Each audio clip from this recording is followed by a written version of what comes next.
नमस्ते, स्वागत है आपका आपके अपने चैनल डिवाइन मैसेंजर पर। तो आज मुझे एक कहानी याद आई और वो कहानी बहुत इंटरेस्टिंग है और वो हमें बड़ी अच्छी सीख देती है। तो इसीलिए मुझे लगा कि ये मुझे ज़रूर से आपको साझा करनी चाहिए और इसका जो मोरल है वो हमको ज़रूर से लेना चाहिए। हमारी आध्यात्मिक यात्रा में, हमारी जीवन यात्रा में ये हमको जो है बड़ा लाभ देगी। तो कहानी यूँ है कि एक ऋषि थे और उन ऋषि के जो है बहुत सारे शिष्य थे। तो हमें पता है कि जब गुरुकुल पद्धति होती थी तो उस समय और आज भी गुरु हमेशा अपने शिष्यों की समय-समय पर परीक्षा लेते रहते हैं, है ना? और जब सपोज़ अगर गुरु नहीं भी हैं, तो जब हम अपने आप को कहते हैं कि हम आध्यात्मिक यात्रा में चल रहे हैं, तो एक टर्म जो हम सुनते हैं कि अभी आपका डिवाइन टेस्ट होने वाला है ना?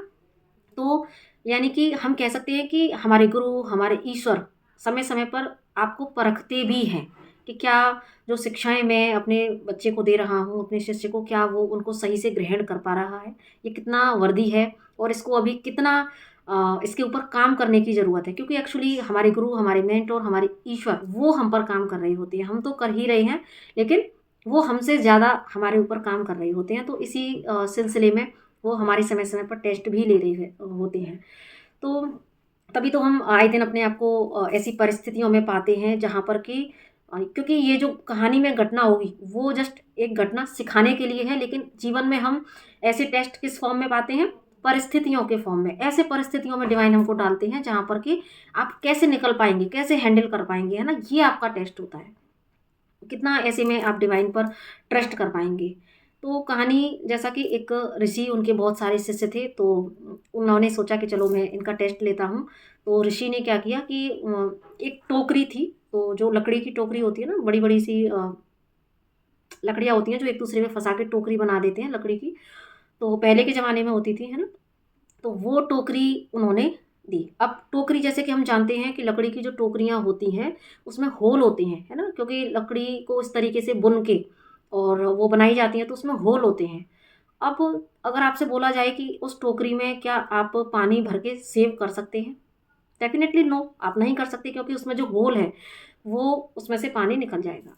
तो वहाँ पर उन ऋषि ने कहा कि भाई ये आपके लिए मेरी तरफ से आज्ञा है कि आप पास में जो नदी है, उस नदी में डेली जाएँ और सभी को एक-एक टोकरी दी कि आप जाएँ और पानी लेके आएँ, ठीक है? मेरे लिए, इस टोकरी में।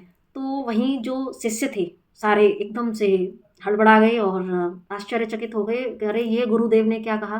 टोकरी में पानी कैसे आ सकता है ना? तो आपस में कानाफूसी करने लगे कि अरे! टोकरी में पानी कैसे आ जाएगा? कुछ हास्यास्पद दृष्टि से देखने लगे। जैसे कई कुछ स्टूडेंट्स होते हैं ना कि मज़ाक उड़ाते हैं टीचर का, अरे! ये तो क्या हो गया है इनको? ये तो ऐसे ही बोल रहे हैं ना, ऐसा कैसे हो सकता है? तो य वहाँ पर सारे शिष्यों ने मना कर दिया कि अरे! गुरुदेव ऐसा कैसे हो सकता है? टोकरी में पानी कैसे आ सकता है ना? तो सबने मना कर दिया।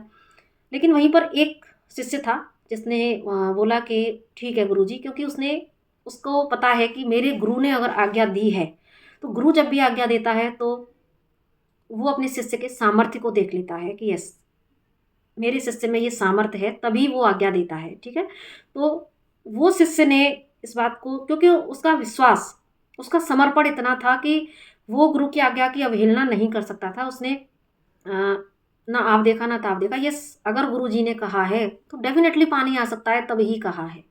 तो उसने हाँ बोला कि ठीक है महाराज जी, मैं ज़रूर से आप ये पानी ज़रूर से लेके आऊँगा, क्योंकि आश्रम से और नदी थोड़ा दूर थी।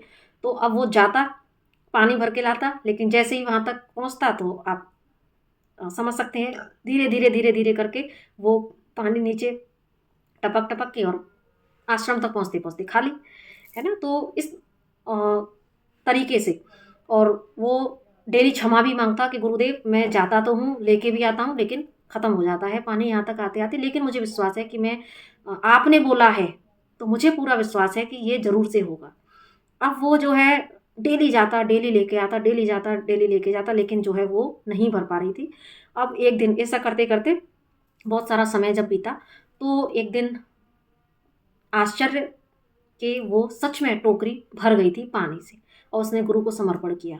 तो बाकी जितने भी शिष्य थे वो सब हैरान रह गए और उन्होंने आश्चर्यचकित दृष्टि से जब देखा, तो तब गुरु ने उनको समझाया कि देखो ये है इसका विश्वास अपने गुरु वचनों पर। और ये प्रोसेस हुआ कैसे? क्योंकि जब वो पानी लेके आता था तो लकड़ी की टोकरी थी, तो पानी भले ही रिस जाता था उसमें से, लेकिन क्या होता था कि धीरे-धीरे पानी से वो लकड़ी क्या है ना फूलने लगी, कुछ काई लगी उसमें और कुछ लकड़ी फूलने लगी, धीरे-धीरे जो उसके छिद्र थे वो बंद होने लगी। और जब वो बंद हो गए लगातार इस प्रोसेस से, और इतना समय हो जाने के बाद वो पूरी तरीके से जो थी वो कैसे हो गई थी, काई से, फूलने से वो थोड़ी-सी उसके छिद्र थे वो बंद हो चुके थे। और एक दिन ऐसा आया कि वो उस टोकरी में पानी भर के ले आया, ठीक है? ये शास्त्रों में लिखी हुई जो है कहानी है। आई थिंक ये मुझे पूरी तरीके से तो नहीं याद आ रहा है इस समय, है ना? क्योंकि हम ऐसे ही पढ़ते रहते हैं कहानियाँ वगैरह, तो मुझे पूरी तरीके से याद नहीं आ रहा। लेकिन हाँ, मुझे शायद ये जो है गौतम बुद्ध की घटना लग रही है, ठीक है? तो अब क्या हुआ कि वो उसमें पानी भर के ले आया। तब वहाँ पर उन्होंने क्या समझाया कि गुरु के वचनों पर, या अगर सपोज़ हर कोई गुरु सत्ता में विश्वास भी नहीं करता, जो कि करना चाहिए, ठीक है? लेकिन ये अलग सब्जेक्ट है। दूसरा, जो गुरु अभी जिनके जीवन में नहीं है, है ना? तो डिवाइन की गाइडेंस को लेके चलते हैं।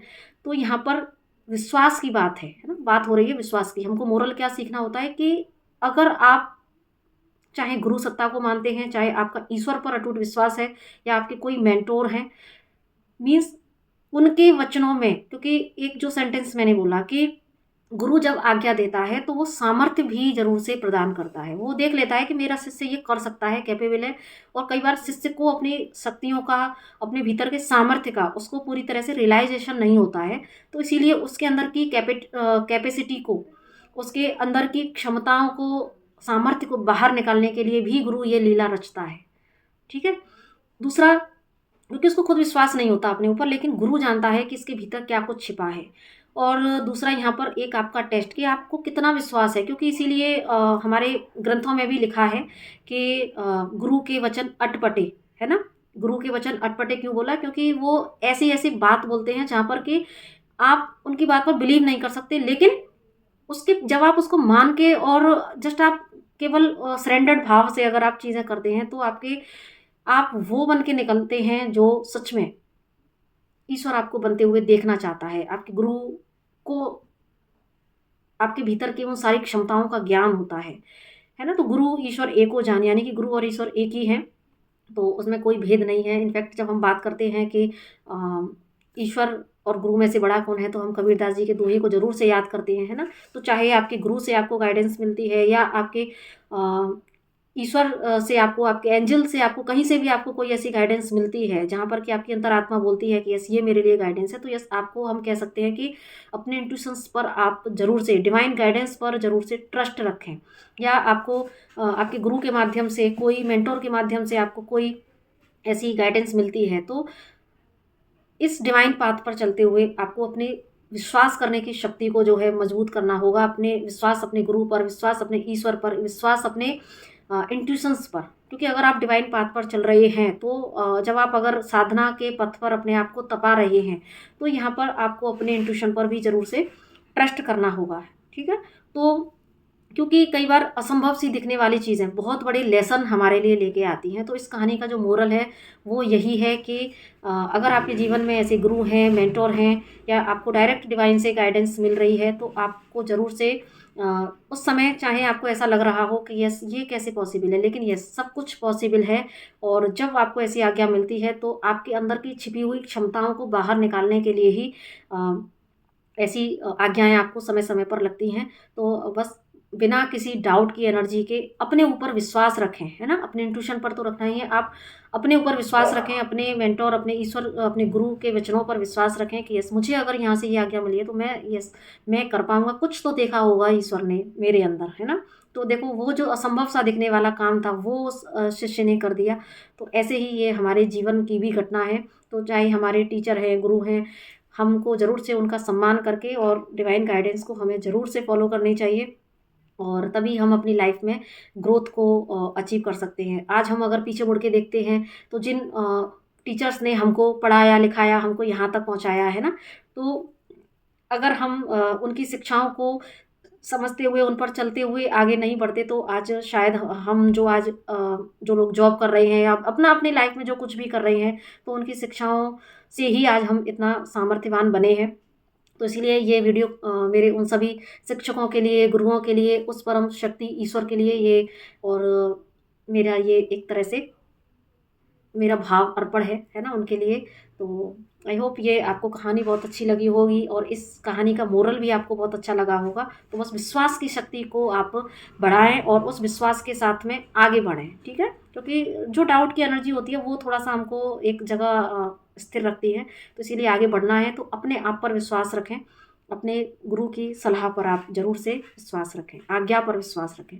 तो इसी के साथ नमस्ते, राधे-राधे।